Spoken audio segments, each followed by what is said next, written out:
The SwimOutlet.com Team Division. Custom team gear. Bulk discounts. All the best racing brands. Build your own online team store in just minutes.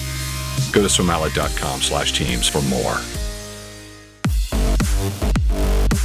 Trey and I had a little bit of a battle in the 1,000, and we both came. He came back in 23:64, and I came back 23:69. So I was pretty disappointed about that. That was really our main focus in that race. Whoever had the fastest last 50, that's really what mattered.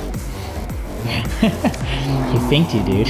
Yeah, he got both the Robert S, and he got me in that. I really did not want to go in first on the last 50. I wanted to try and catch him just in case I lost. So, yeah.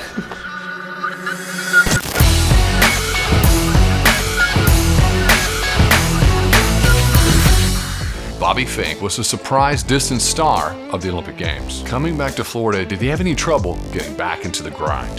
The one thing I did have a hard time coming back to training was I just always wanted to keep going faster. And then, eventually there was a point where you weren't going faster anymore. And you just kept going downhill, and you just were going slower and slower and slower. But that was really just what I struggled with for like 2 months or not.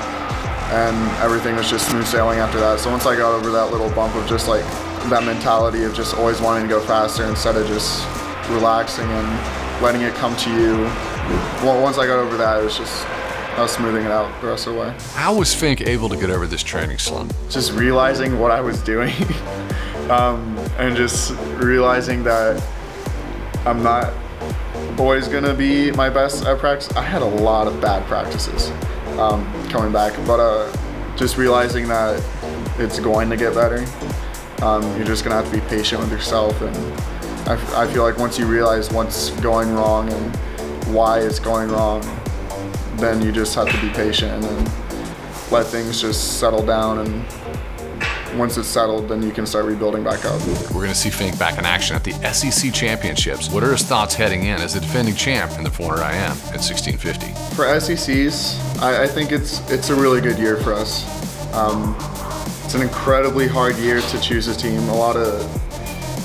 We might be leaving some people who made the A final last year at SECs home just because of how deep our team is right now. And I think that's a really good sign for us going into NCs and seeing how we can do. And personally, I'm just excited to race those guys again. Leon, I believe that's how you pronounce his name. I'm excited to race him. That'll be pretty exciting.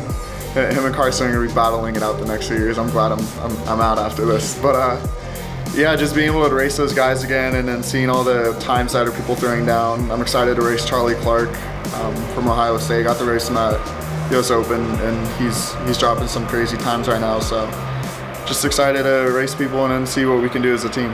Looking past the college season, what are Finke's goals for this summer? I had some thoughts in mind of what I could do. I obviously wanted to win the mile again. I wanted to win the 800, and I think like a little fun one would have trying to make the team in the 4 IM. I don't think what I went at trials is what I was capable of comparing to how I did at trials to Tokyo. So I feel like I still got a lot of more improvement in me for that race. It's just a matter of like putting it together. So mainly just 4 IM and then trying to win 8 free in a mile. Those were really my goals.